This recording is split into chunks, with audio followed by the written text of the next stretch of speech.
Welcome to the Spatial Realities Show. My name is Thomas Riedel. I'm a tech journalist from Cologne and host and producer of this podcast.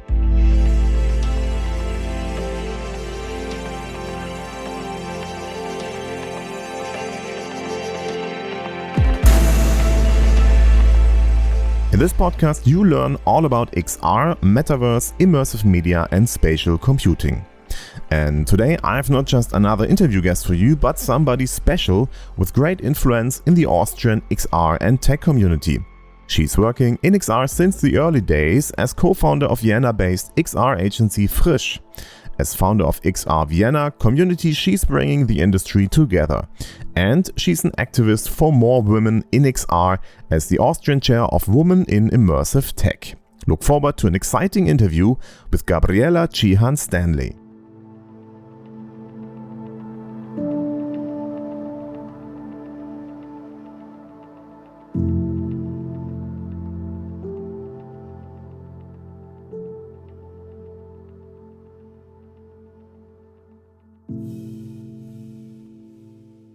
And before we get to the interview, here are the news of the week.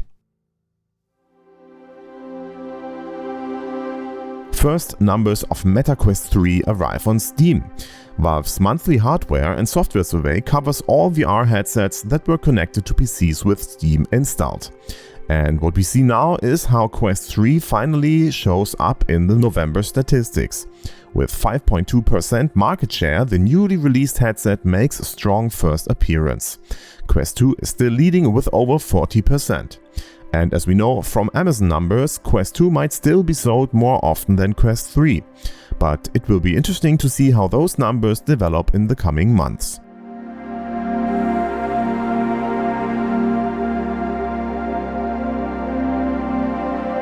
The new statistics come days after Steam released an update for its PC VR streaming software Steam Link, which makes it possible to stream Steam games to Quest 2, 3 and Pro. What you need is a wired connection between your PC and your router, as well as a new Steam Link app on the Quest device. In the meanwhile, Meta provides more updates to its ecosystem. With Quest version 60 update, the Guardian will be stored in the cloud, which should reduce the numbers you have to reconfigure as soon as you change the location. Meta also ships a design update to the profile page and enhances the performance of Quest Pro in mixed reality modus, which could mean 34% more CPU as well as 90% GPU performance. Also, don't miss out 3 new Quest Home environments.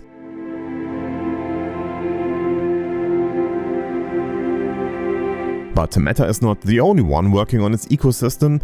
HTC VIVE finally shipped the Ultimate Tracker, which is HTC's first self-tracking tracker. With 94 grams and battery for 7 hours, you can pair up to 5 of these with a headset. One single tracker will cost you €229, and there's no charging dongle included. There are kits and bundles, but that doesn't make them cheaper, but you get a game for free or a strap. Only if you already own a VIVE XR Elite headset, you can buy the 3+1 bundle and save €100 when you provide the serial number.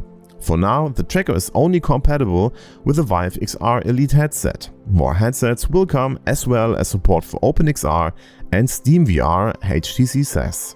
So, what do you say for that offering? Ready to pay €1,000 for full body tracking in VR chat? Or do you think it's again meant to be for professionals' use only? Let us know in Discord.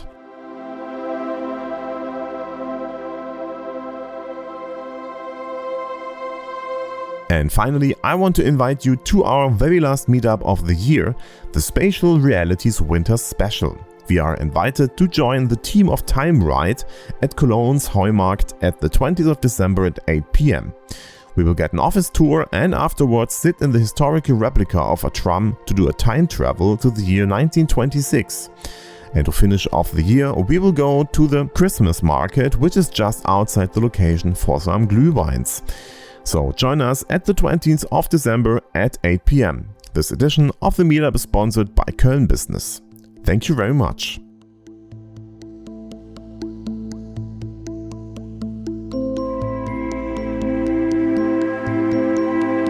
By the way, you can find all the links to the news in the show notes. And if you want to talk about spatial computing, metaverse, or the future of 3D internet, you're welcome to join our Discord server, where new interesting people sign up almost every day.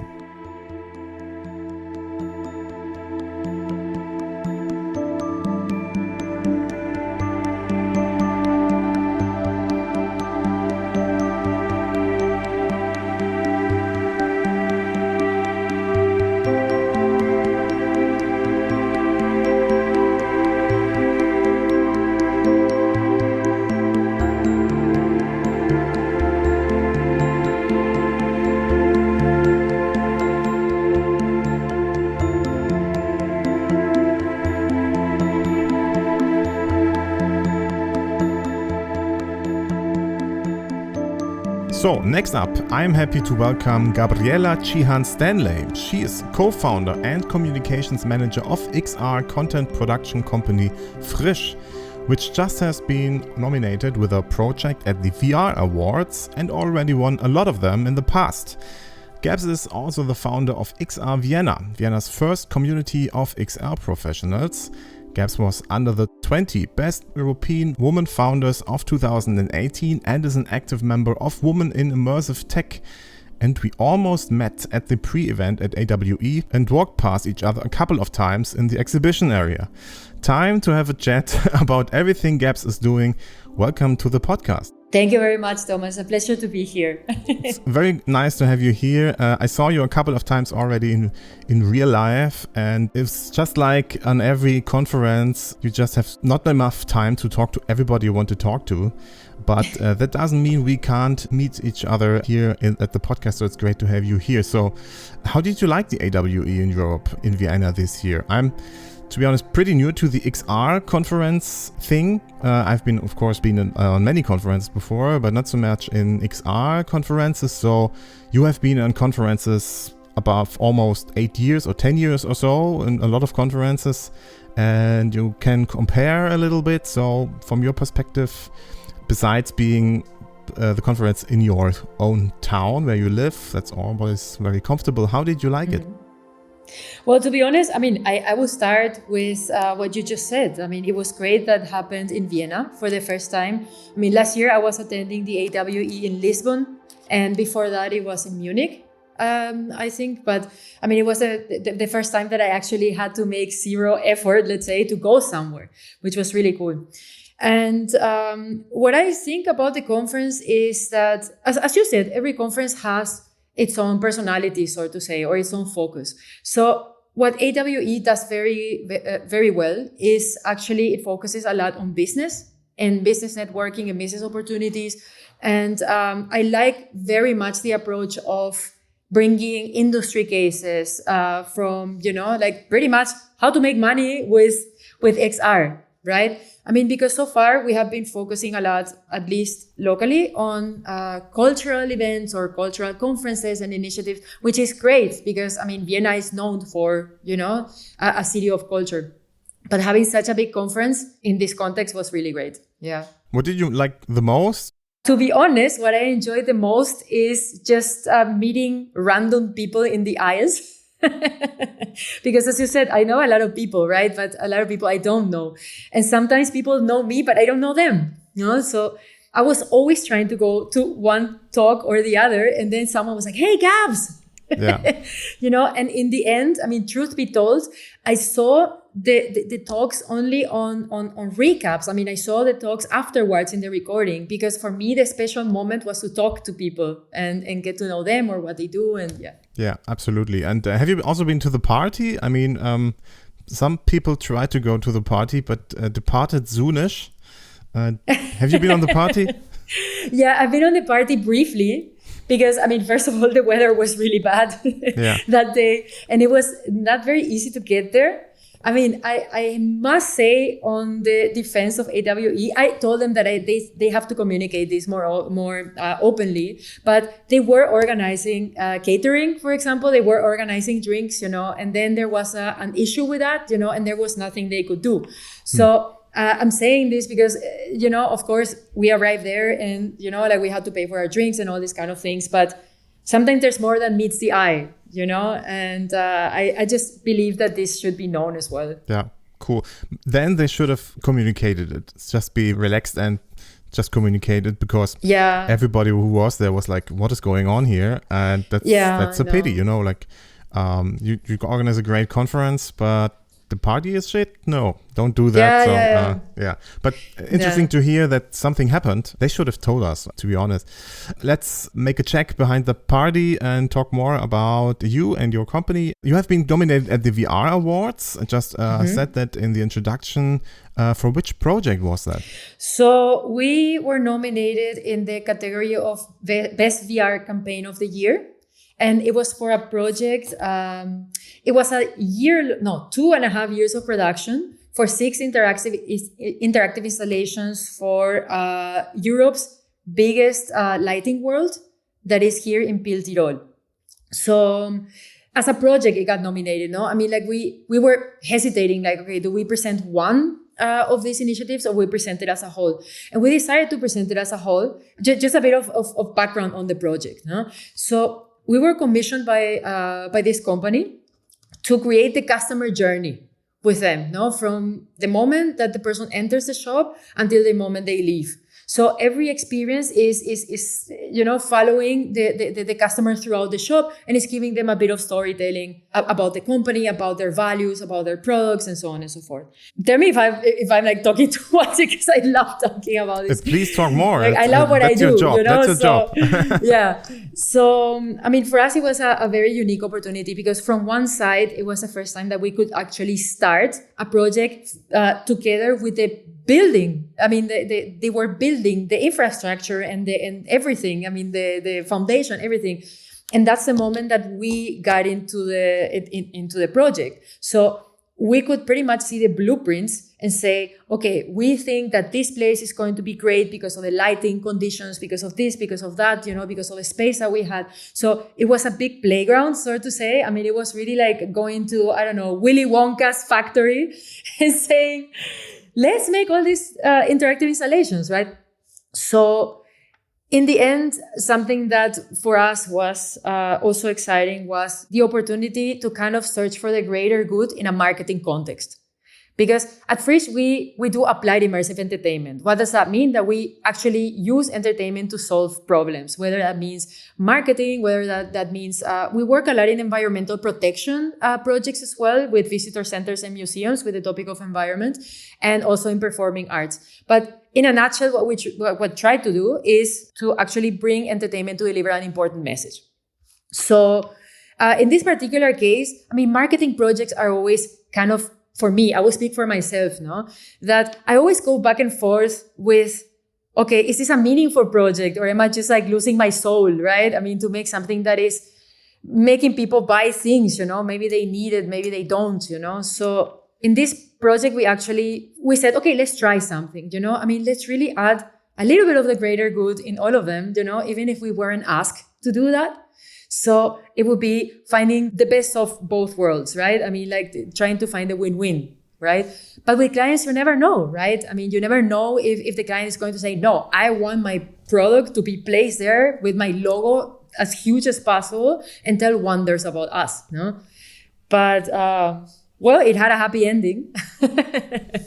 So yeah, I mean, it had the main feature of that all the installations share in common is a heavy emotional connection with not only with the products, but also with people and themselves, no? Because there's one installation, for example, that pragmatically speaking, let's say, it was for when you go shopping as a parent, right? So you go with your kids and then you want to decide what to buy. And of course, I mean, you have to pay attention to the kids too, right? So you also don't want to just give them any entertainment or just tell them to shut up and follow you. So how to solve that, right? So what do kids fear the most, let's say, between the ages of 4 and 8? And in my case, at least with my kid, is darkness, no? The fear of darkness, no? Like my kid always wants to sleep with the light on, some light on.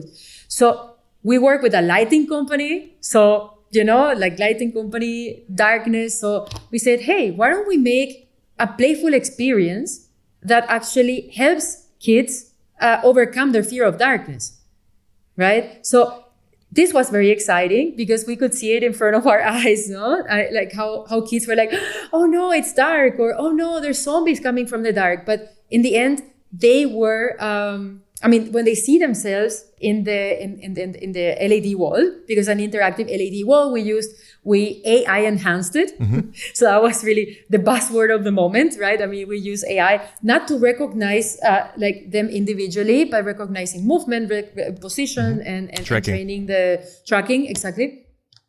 And so they became lamps, and their their weapon was actually beams of light, no? Mm-hmm.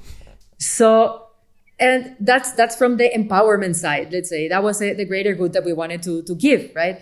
But from another side, imagine that the kid is seeing themselves as the product of the client, right? So when they see it in the shop, they're like, hey, this is me, right? So from a marketing perspective, it was also good for the client, no? So everybody wins. Cool. Okay. So, and this was also part of the whole building. You have been working with the customer to find out, okay, how can we enhance the experience of going into the building, shopping and stuff like that with immersive experiences in some way? Exactly. The role of immersive experiences in the shop was actually to, first of all, as I said, by bringing this emotional connection, right? I mean, because if... now more than ever, we're talking a lot about mindful shopping, right? I mean, a mindful experience. Like I read somewhere a phrase that was very interesting as well, that said, we actually, customers don't buy what they can afford. They buy what they choose to afford. No? So what do we choose to afford? We choose to afford products that align with our values, right? I mean, that they're transparent with us, that we can feel like we connect with them. No? So this was a bit of the main mission, right? So XR in general is a great medium to connect, right? I mean, whether with each other, whether with ourselves, whether with the products that we love. And so, yeah, I mean, I hope I was replying the question, because my neurodivergent brain, I mean, sometimes jumps from here to there. It was interesting either way, so that's very fine. So listeners will recognize right now what kind of person in XR you actually are and what your priorities are. So we will talk about that later in the podcast, of course, way more. But as usual, I'm very happy when I invite people who actually have some history in XR, and watchers of the video will recognize a couple of some very interesting headsets in the background. So yeah. There is some history. I see a DK2, for example, very obviously, and other things. So your story starts actually pretty early. So maybe let's jump a little bit back in your history. And when was your first time you actually discovered, okay, XR, or however it was called back then, is actually something I want to work more with? Yeah, absolutely. So you want the story about how I lost my VR virginity, no? Probably. That's how they call it, yeah. I wrote a blog post about it because it was actually a very funny experience, right? So I ran the business with my husband, actually with Axel. And Axel and I made in Barcelona. So my background is I come from digital arts and advertising. I mean, this is my career. And Axel comes from filmmaking. But back then in 2000, a long ago. 14.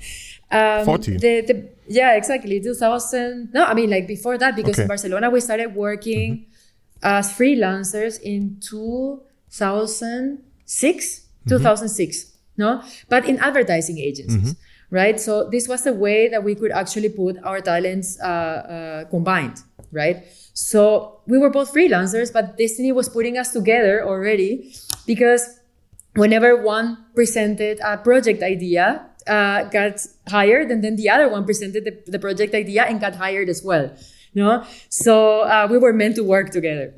So long story short, in one of the last advertising agencies that we were working with, they started exploring 360 video. That was in 2013. So it was very simple back then because it was pretty much 360 photos, right? I mean, it was this guided tours that you would just click, and you could go from one room to the next, and you could watch it in the famous cardboards, you know, like old school technology, you know. Imagine to say old school when it's not so long ago, right? So this is a moment that, you know, we were like, okay, this really has a future, especially I love stories, right? I mean, I'm a writer on my spare time, and I'm also a script writer. So for me, the potential for storytelling was huge. No, so then Axel and I got married. We decided to get married. So, you know, business, life, everything went inside the bag. And we decided to move to Vienna because Axel is Viennese. My family is on the other side of the ocean because I'm from Paraguay, and we wanted to start a family as well as a business. So yeah, I mean, like we founded Vrisch in 2015. 2015. And let me ask a question in between. When you arrived in Vienna, how much XR was in Vienna? How did it look back then? Well, actually, I mean, I didn't know anyone that was doing VR, at least VR by itself. No, I mean, like there were some people from advertising agencies or media production companies that were exploring the medium, but back then it was more as an experiment or small projects.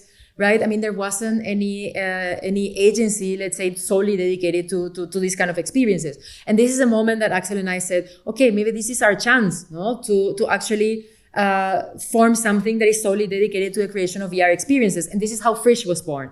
Yeah. So, and we always kept the immersive entertainment aspect, although back then it wasn't explicitly immersive entertainment because, you know, we grew with the technology, right? I mean, the technology is not today what it was back in the days. No? Yeah. We started with 360 videos, and then we kind of used our filmmaking, digital arts knowledge, and then it started evolving into more 3D, then 6 degrees of freedom VR, and so on and so forth, until what it is today. Yeah. So a lot of people start with XR because they are developers and they are some kind of gaming nerds or nerds in a technical way, trying to find out what they could do with the technology. From what I understand, you were more the creative ones and storytellers. So, but there's still the technical aspect of it. So how did you manage that? I mean, in two ways. I mean, first of all, Axel and I share something else in common. That is, we come from really nerdy families. Like both of our fathers were inculcating technology since we can remember. Like, my dad's favorite activity was going to Radio Shack back then and showing me, look at this cable, look at this, look at that. So I kind of learned all these things. Like I never knew that I was going to use it. No, I mean, like basic programming language and so on and so forth. Axel, the same. As I said, like we shared so many things in common, right? So, but besides that, what was important for us is we didn't know who we could collaborate with, especially when there wasn't any VR company like functioning in Vienna, right? So this is a moment that we also, I thought, why don't we form a community, actually? I mean, why don't we just call, we make a Meetup site, like really low budget, right? I mean, to say, okay, 3 questions in mind. Who else is out there? What do they know? Mm-hmm. And how can we exchange knowledge and create something that is bigger than the sum of our parts? So this is how we got to meet all our team, actually. Like one by one, we met them through the community events. I mean, we knew them as human beings, as professionals, and this is a value that actually the community brought to us, and this exchange of knowledge, but also exchange as human beings. So you started XR Vienna.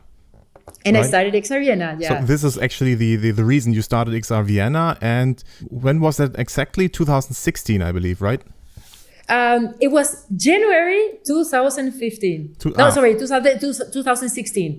Yeah, because the company was founded in November 2015. And then 2 months later, we organized the first community events.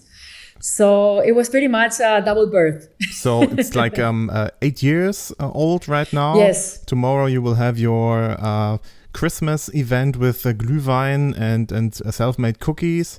Exactly. And, I already spoke, for example, for Cologne guys who made an initiative for VR. I, of course, spoke with Next Reality from Hamburg, you probably know, which are very popular. So tell us a little bit more about XR Vienna. How many people are there?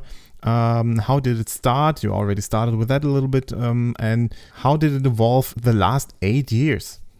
Yeah. Well, actually, as I said, like we started with questions more than anything, question and curiosity. So the 3 questions again was that who else was out there? What do they know? And how can we contribute to something bigger than the sum of our parts? Because as you probably know, like back then it was really just a handful of small companies or just freelancers, right? Like doing, using the technology for this and that. So anyway, so the first event, we were 20 people, like from all walks of life. And everybody was kind of afraid, no? I mean, not afraid, but they were kind of like, okay, what are we going to find there, right? I mean, like, who are we going to find there? So the main thing that I wanted to work on was not too much the technical content, I mean, the content itself, but more on the atmosphere, right? To say, okay, VR is a very intimate medium, right? Because we surrender our privacy in a lot of cases. We surrender our control to our environment. So we need to feel like we're safe. So this is how our ethos was born. That is, no ego, no shame. Under our roof, we're all equal. Because we didn't put any labels on people. We didn't say, okay, you have to know X amount of information, or you know, I mean, we wanted everybody to feel safe and free. And this is where being South American kind of, came in handy, because like I was born with this, like my grandmother, my aunts, telling me, okay, you have to make people feel welcome and happy. And I enjoy this very much, So it starts with little details, right? I love making handmade things, So I always bake cookies, or I make homemade sandwiches, I mean, we can work in virtual reality, but we have to make it real, right?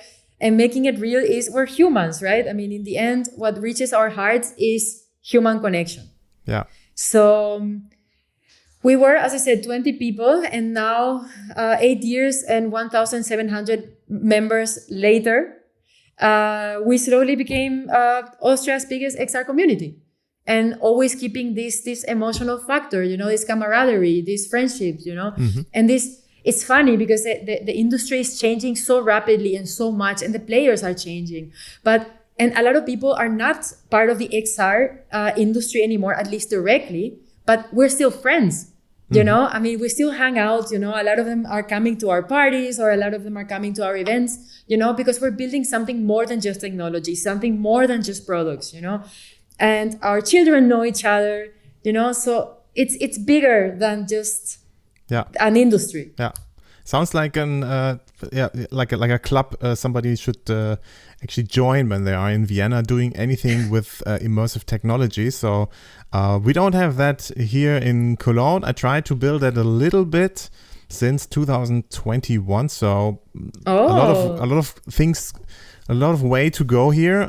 But we already see something happening here. So we had a VR meetup early on too, but they stopped after 4 years or so. There was some kind of a cooling down of the industry. Maybe you also recognize that in XR, like the years before the Corona pandemic. How did you survive things like that?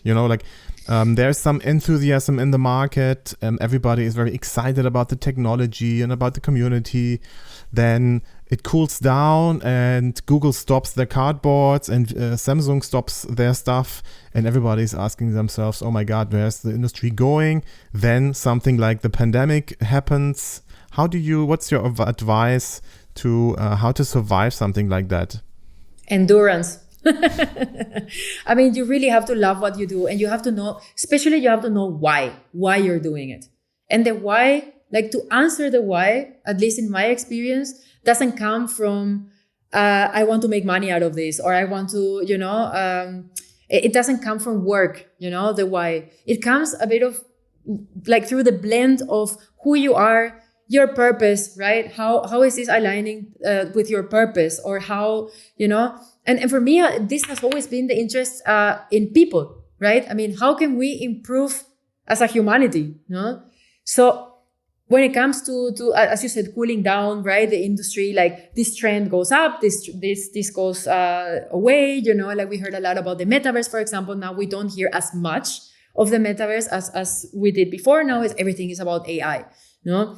So specifically, when it comes to XR Vienna, we were meeting in person a lot more pre-pandemic, and we are still gradually increasing these numbers again, right? But it's not yet the same as it was before, because we learn a different life, right? I mean, we learn that, from one side, we learn to communicate in different ways, right? I mean, the pandemic was teaching us to stay connected no matter what, right? I mean, especially through technology. But looking at it from the bright side, what I see happens now is that we see different people in different events, depending on the interest. That's one thing. And we meet less times, but every time we meet is very meaningful. You know, I mean, time is very scarce, right? So if we actually make the effort to go somewhere, if we make the effort to meet people, we want to like the people, we want to like the content, we wanted to make it worthwhile. Yeah. So this is how we survived, you know? I mean, we weren't really like making an effort, let's say, to provide the shiniest, whatever content or the shiniest speaker. It's more like, hey, guys, you know what? I mean, I'm struggling. Are you struggling? Okay, let's struggle together, you know? Yeah, absolutely. Yeah, I can confirm that from my point of view, because what I try to do with my meetup is doing it 4 times the year. And then we only did it 3 times because it felt like that's better, you know, like, and it was 3 times very good. It was like a lot of people came, they were very engaged, and you can see that they're engaged when the meetup starts at 7. You have 90 minutes of content, and then they stay until 10:30 and they don't want to go. You know, when something like that happens, you understand, okay, something happens here. And I guess it's on your meetups the same, like people stay. That's absolutely. That's something which is very interesting. And what I wanted to know is a little bit of when you talk about XR Vienna, you are like a community manager. You're like a good soul of the community, trying to hold everybody together no matter what happened in the industry. What is your plans for the future? For example, when I think at Next Reality Hamburg, I know they are happy that the city of Hamburg is supporting them with money, with room, and give them freedom and say, okay, let's do things because we know how important the technology is. What is your construction? What is your construct of XR Vienna, and how do you want to proceed in the coming years? Oh, that's a big question. No, I mean, like what we started doing now, when I say we, is because, as you can imagine, like I'm not the only one organizing the events.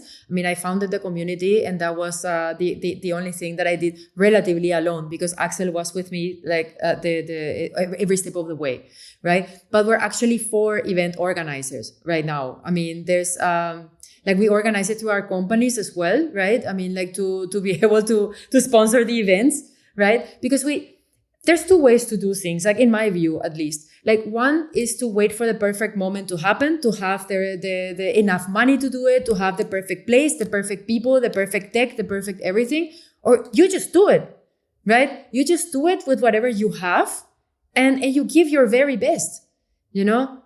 And this is what we have been doing so far. And to be honest, a lot of times I thought to myself, okay, but we could have more, I don't know, resources to do this and that, you know? And we were approached by, manufacturers, headset manufacturers, for example, to sponsor the events and so on and so forth. And I'm not saying no, you know? But for me, what would be most important is that whatever sponsorship one gets, that actually is a sponsorship that understands the personality of the community. Mm-hmm. Because nobody wants to be a sellout. Yeah, of course. No? Yeah. And this is easier to be said than done, because many times people knock on your door and say, hey, here's a bucket of money, you know? I mean, like, here, have it all, you know? Have this super beautiful place, you know? But you have to have me as a speaker. You have to, you know, promote my products. You have to do this and that, you know? So in the end, it's a biased thing from the beginning, right? So where do you draw the line? Mm-hmm. And so I don't know, I'm a bit of an activist when it comes to that, like I understand the need of promoting your sponsors and all this, but at the same time, it shouldn't come out of the expense of your soul.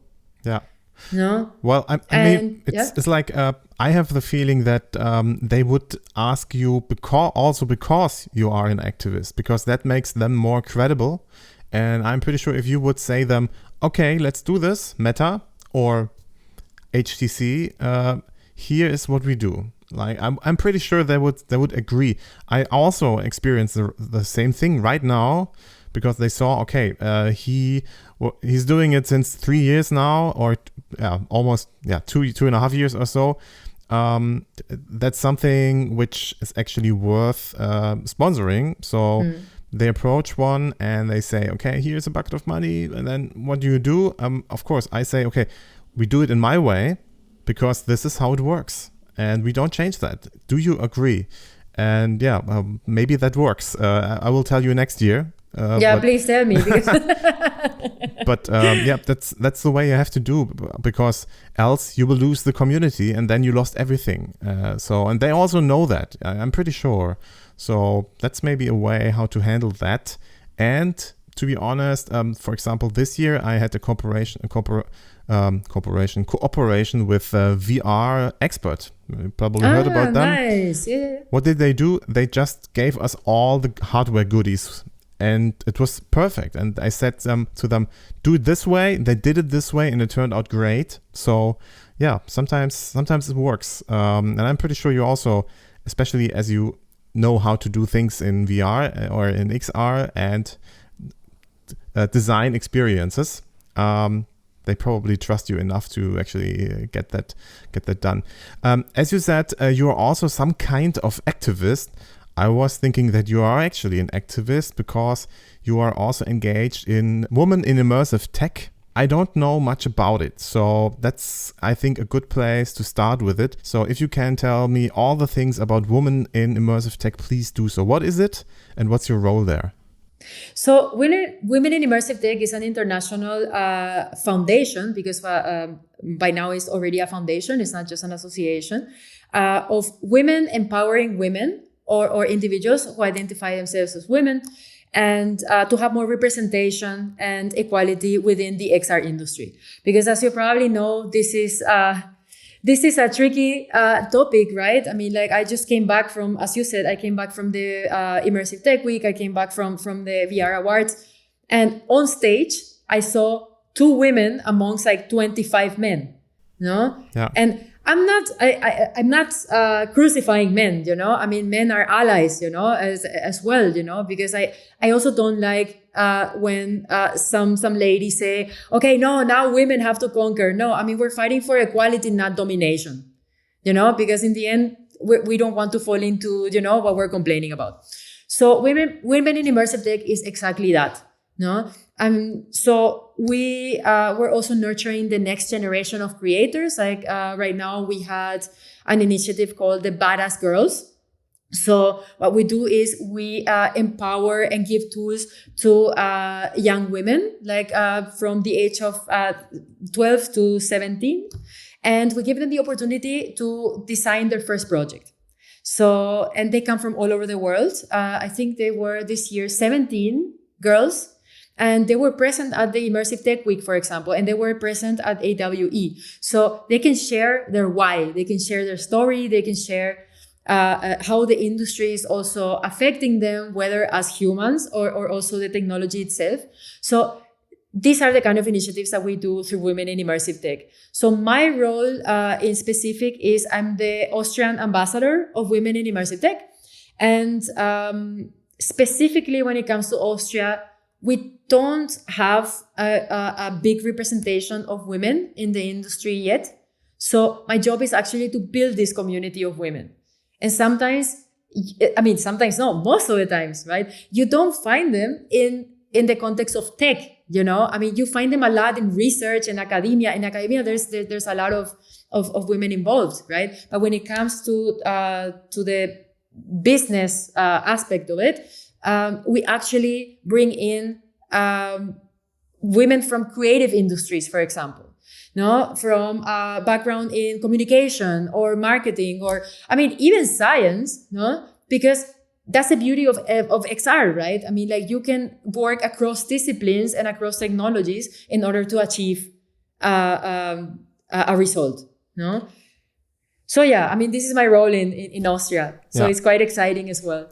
And where is it taking place? How can I join when I'm a woman listening right now to this podcast? I mean, so far we were combining it with some of the XR Vienna events, because we are all doing, organizing the events on a voluntary basis. So we have to make the best of our time, right? So what we do is we make specific events with the topic of what does it mean to be a woman in XR? What would it imply to be a woman in XR? You know, and what tools do you need to thrive? You know, what are your biggest challenges and how can we address them?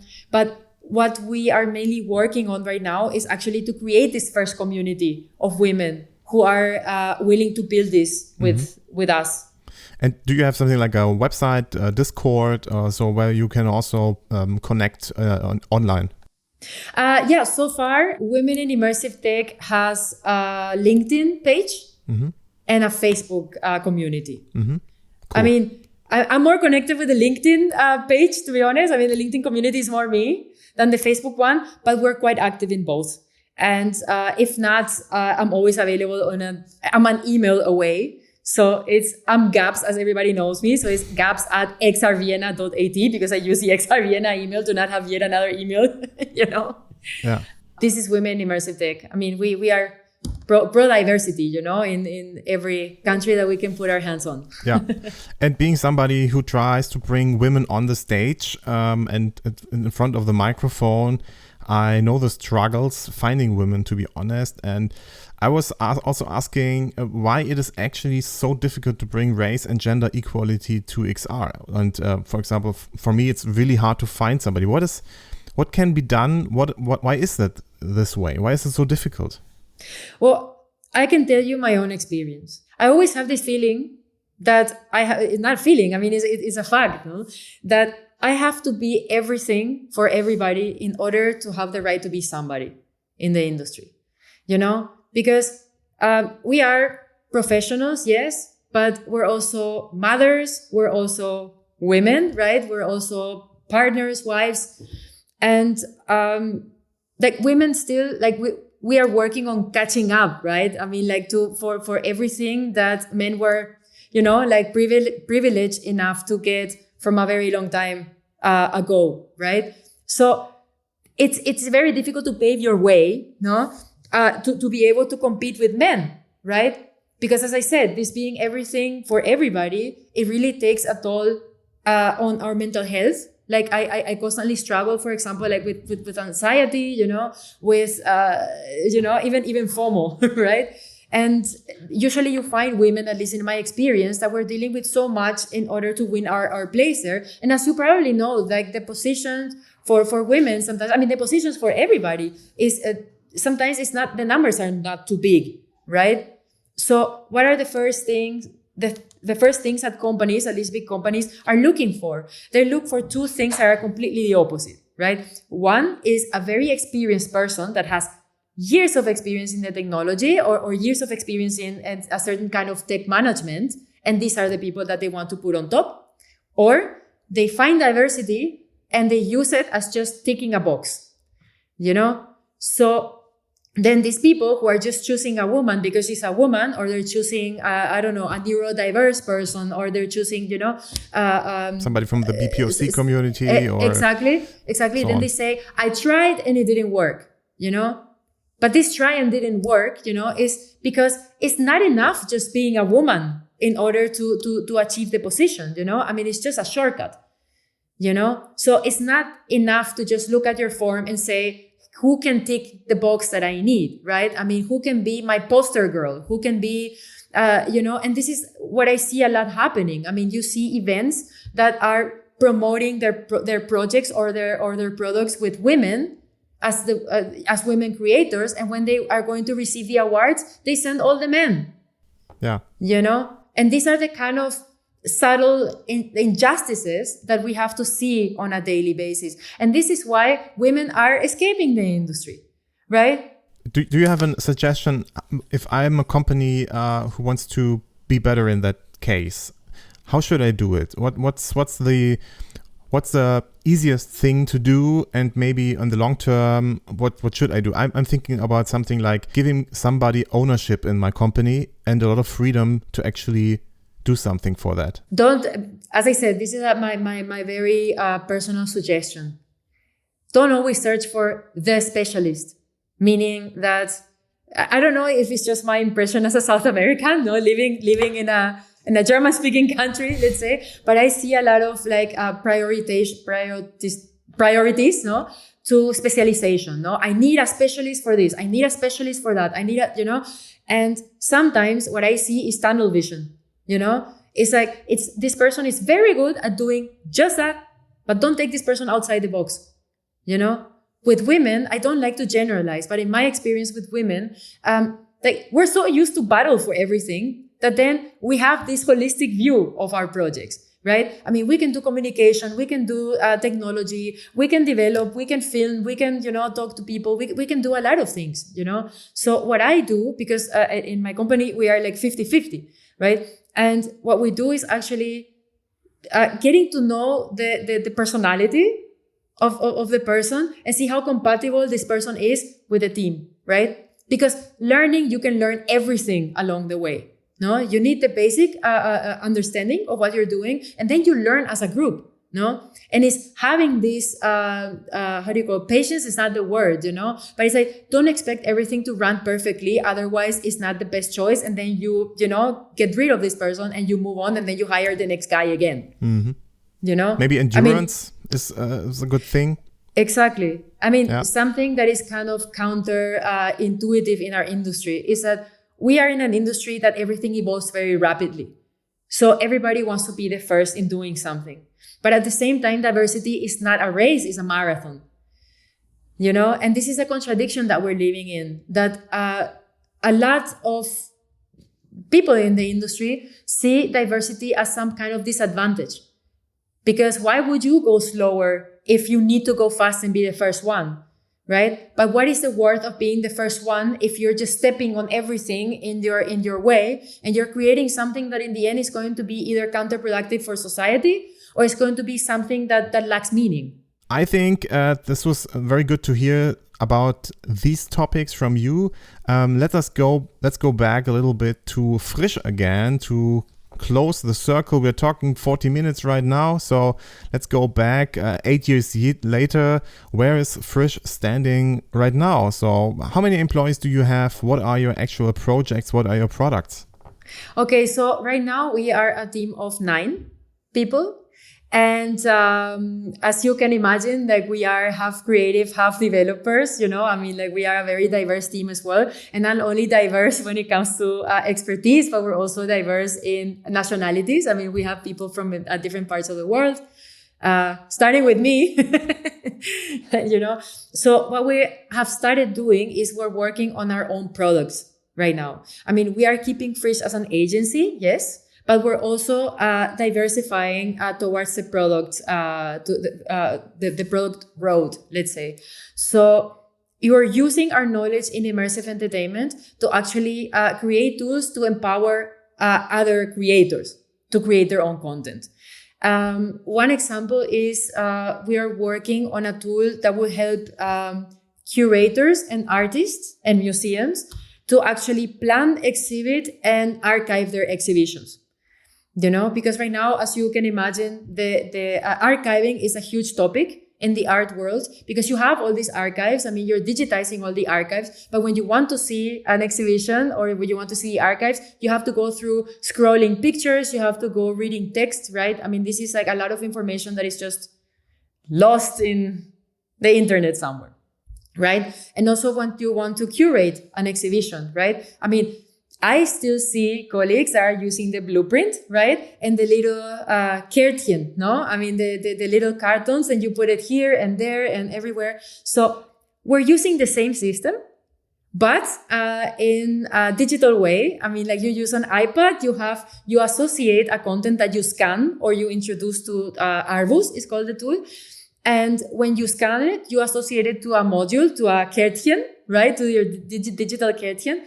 And then you can place this object in space in 2D with an iPad. And then you can see it in 3D and immediately in VR. So you can prototype very quickly, no? And you can make changes on the go. And the beauty is that it's also multi-platform. So you could be working with someone via WebXR. You could be working with someone on a headset or someone with an iPad. So you don't put technology as a limitation. That's something I discovered the more I interview people on this podcast, that agencies become product companies more and more. And I'm wondering what your view on this is, why this happens. I mean, I think it's two reasons, no? From my perspective. One is that if you work as an agency, there are part of your projects that you can use in other projects, but most of it is something new, right? So you're constantly creating new things.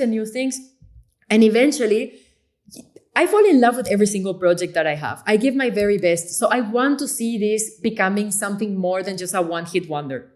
So this is a way we think as an agency, that we also want to create products of features that we really like. And we want people to enjoy it for a longer time or enjoy it as much as we do. And this is the migration that we do from making service projects, let's say, project work, and making products out of our experiences. No, that's one thing. And secondly, is that when one works as an agency, especially in the field of XR, the projects fluctuate, right? I mean, there could be one part of the year that you have a lot of projects, right? And then another part of the year that you're struggling to get projects, right? I mean, it's not a constant flow, let's say, of projects. So if you want to think long term, if you want to plan ahead, if you want to, also be responsible for your team and so on and so forth, then you need to think of a more stable and long lasting outcome. Yeah. And this is why we go into the product way as well. I mean, we don't leave the agency work because honestly, I love the thrill of having these very fast moving creativity moments and also seeing technology evolving so rapidly. But projects is a bit of a refinement of the things that we do. And agency work maybe also is inspiring in some way, as every case is still unique and you have to find out new things, learn new technology maybe, because every customer is different.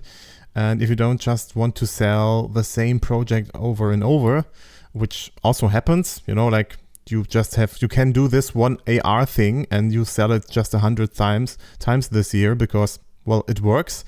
This can be boring, but as I understand, you don't do that way. But there's another aspect I'm wondering, because what you also might have experienced is that technology changed so much. So you have been talking about the cardboard. Last Monday, the Vario showed us the XR4. There is a bit of a difference between a cardboard and this device. So something happened there in the last 8 years or 10 years even. So is there something going out from technology itself which also helps making more products now? Maybe I have the feeling that in the past people enjoyed immersive experiences for 7 seconds or 2 minutes, and then they were also happy that they could just walk around in the real world again. This changed. I mean, I wouldn't say that it changed, yes. I mean, because as you said, it's a rapidly evolving technology as well. But I think one thing doesn't take away the other. I think what is happening with the industry is that it's diversifying and it's enriching itself. Because if you think of your audiences, for example, right? I mean, not all audiences are tech savvy people, So you're not going to put, my grandmother on a Vario headset, because what for? I mean, I love her, no? But I mean, she doesn't need that. I mean, she doesn't need clunky technology for her, to experience something immersive. Yet again, a person her age just puts, the Go, I'm just the memory aid, no? Yeah. I mean, she puts a Go on and she says, today I travel to Venice, tomorrow I cook with XYZ person, because technology is not for me, no, like technology is not the core aspect of what we do. It's actually content, and technology facilitates the content, the effectiveness of the content. And not all content is created equal, same as not all people are in the same need, right? Not everybody needs the same. Yeah, not every hardware update updates every human being on Earth. Exactly. I mean, there was one funny comment that once someone made to me once, no? That is, so what do you work on? This person said, no? And I said, yeah, I work in VR. Then you must be really good with computers. You know, I mean, this is still the perception of, okay, you work in technology, then you need to know every single headset that is out there. You need to know every single cable, how it works. No, technology is a lot more than that. You know, so I personally accept the fact that there are new software coming. Like, for example, Vision Pro, right? I mean, the Vision Pro is coming. What I think Apple did brilliantly, I mean, I won't go into details, you know, about everything, is that it's offering its many users an interface that they already know, that they feel familiar with, you know? So you don't have to learn from zero. You're not intimidated by the technology. You're not like, okay, I'm isolating myself, you know, in order to, you know, probably fail in what I'm going to do. So I'm not going to even try, no? So Apple, what did they do? They 3D-fied, right? I mean, they put information that people were using it in 2D, they put it in space, no? In a spatial manner. Yeah. They just showed what is already there in 3D. Exactly. Yeah. Exactly. You know, so this is not, I want to believe that this is the first step, right? I mean, this is the first step towards mass adoption, but you need to pick up your audience where they're at. You can't win them by imposing technology or telling them that they're silly or they're misinformed or they're not informed enough in order to deserve your technology, you know? And this is a bit what I see sometimes, that we fall into technicalities, you know, into which headset is the shiniest one, you know, that we can brag about. But no, I mean, let's focus on, okay, how are we creating value for the people that we are telling them, stop your reality right now, and I want to show you this. How are we making it worthwhile? Yeah. Not so much concentrating on the technical details. Some buzzwords did in the past, I would say. For example, the metaverse from 2021 was also not something which you could access only with a headset or something like that, only with the headset of Meta. Some people thought that, unfortunately, but of course it's not like that. Or mixed reality, which we have this year again, we have to say, and next year spatial computing. So these are probably good examples of that there's more than just the technical stuff, because when we talk about metaverse, for example, it's some kind of world we can do, we can go to. It's like a journey, yeah, like Utopia, yeah, which is a product itself. Like having a journey is something people understand. Mixed reality, maybe not so much. That's hard to understand. Maybe the melting of VR or digital and real world, something like that. That's how people will maybe understand it. But then there's also spatial computing, which I think is from the understanding for a customer, something they probably can't understand at all. Like metaverse, okay, that's a world somewhere else I can access. Mixed reality, yeah, something mixes. But what is spatial computing? Do you have a solution for how to explain next year when spatial computing will blow up because the Apple Vision Pro will come on the market? How to explain this to customers? I mean, I would have to think about it, how to explain, yeah, you know, because it's like trying to explain, I don't know, consciousness, you know, I mean, like there's like 20 different definitions of what consciousness can be, you know, but for me, what spatial computing would be is taking some of our daily routine and blending the line between physical and digital reality. Like this is the way I see it, no? So for example, if right now I see a lot of this in the how do you call it? Intelligent head eyewear, connected eyewear, for example, smart glasses, that this is a step towards that, in my view. No, that this is something that, okay, we don't want to use our hands for our phones anymore, right? I mean, so we are changing to glasses. No, and the same way with mixed reality, for example, like the headsets or glasses in this case are shrinking, right? So eventually, spatial computing is in the way I see it, is a bit where everything merges, right? I mean, is wearables, so to say, with digital content that is part of your physical life. No, I mean, mixed reality for me is a very particular moment that I engage with digital content, and I go there specifically to do that, right? It's like beginning, end. But spatial computing, I see it more like an ongoing experience. Do you think spatial computing will help women in tech, will help the community of BPOC, for example, or will it be harder to join us? I mean, for example, let's take VR. It was maybe the most exclusive technology because, of course, you needed eyes, you needed a full functioning body, maybe even a big head, because the things were designed for men and not for women. The headsets are designed for men. And now with spatial computing, maybe we can get as inclusive in immersive tech as never before. Hopefully. I don't know. What do you think about that? I mean, it's a tricky thing to answer from, why am I saying this? Because I attended a talk during the Immersive Tech Week that was about diversity and inclusion, right? And who was present in this panel? Only women, And we have been talking about diversity and inclusion for how many years right now? We have been using technology for transmitting this message for how long? So what I'm trying to say is, I don't think new technology, whether that's spatial computing or not, could change people's minds if they haven't changed their minds in the first place, So I think what we need to work on the most, is actually in the information that we get, in the knowledge, in the education. That's the word that I was searching for. And in the education of what it means to be in someone else's shoes.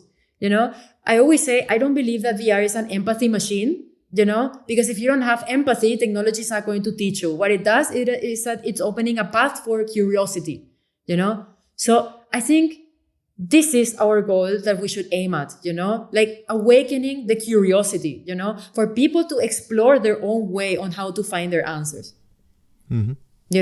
Yeah. Like for me, yes, it has value for, for the duration of the experience, whether that's VR, mixed reality, or the future technology, to put me in the shoes of someone for 2 minutes, but that is not going to change my mind forever. What is going to change my mind is the follow-up questions that I will make to myself and how interested I'm going to be, and this is a bit what I'm seeing lacking in general, from an industry perspective and from a customer perspective, that there's a lot of misinformation about the expectations of the technology, right? And what do you do when you have lack of knowledge? From a client perspective, what you do is you just produce the cheapest thing you can produce because you think, okay, you know what? It doesn't matter anyway. I don't understand it. Whatever my money can pay should be the best, and that's affecting us all, right?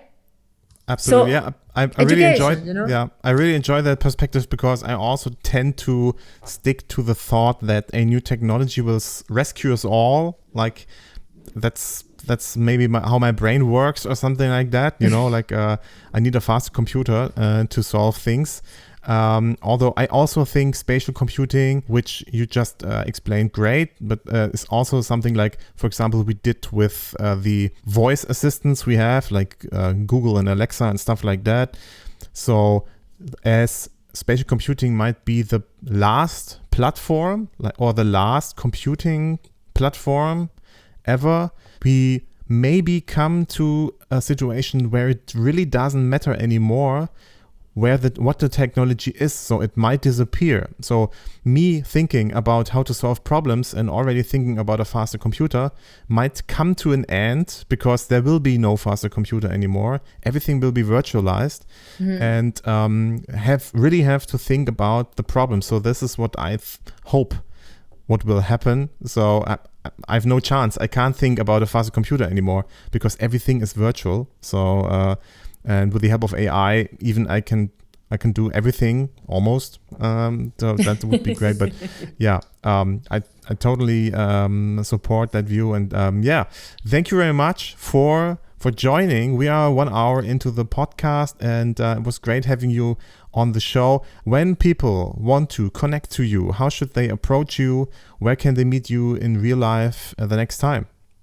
Well, my life is pretty much online at the moment, because, busy times. But I will be happy to connect with all of you via LinkedIn. I mean, that's the platform that I use the most to communicate with fellow human beings digitally. And or feel free to write me an email at gabs@vrisch.com. Or just visit my website, vrisch.com, Vrisch with VR. Of course. And I'll be happy to stay in touch. And of course, when it comes to physical reality, you should sign up for our meetups. That is meetup.com/XR Vienna, to stay informed about our next events. Like the next one is going to happen tomorrow. So yeah, and sometimes you will be also in all over Europe, and maybe also next year in South by Southwest and AWE and whatnot else. So probably check out your LinkedIn page for more information about that. This was Gabriella Chihan-Stanley, co-founder and communications manager of XR content production company Vrisch. Thank you very much for joining. Thank you for the opportunity, Thomas.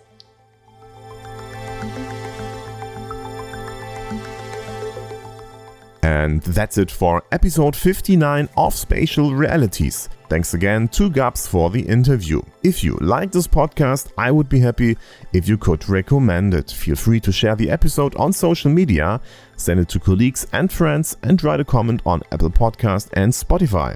I'd also like to point you to our Discord server. You can find a link in the show notes or on spatialrealities.de.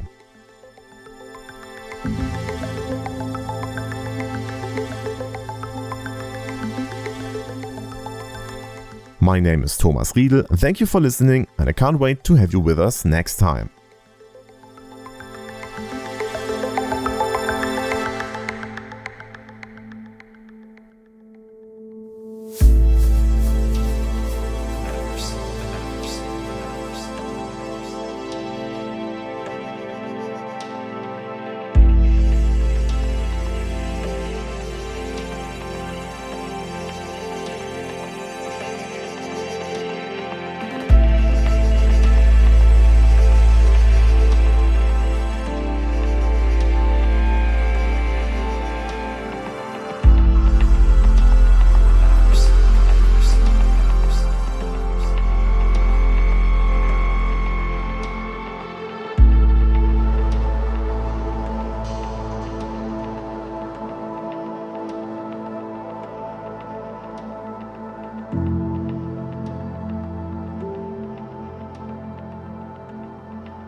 Dieser Podcast ist eine Droidboy-Produktion.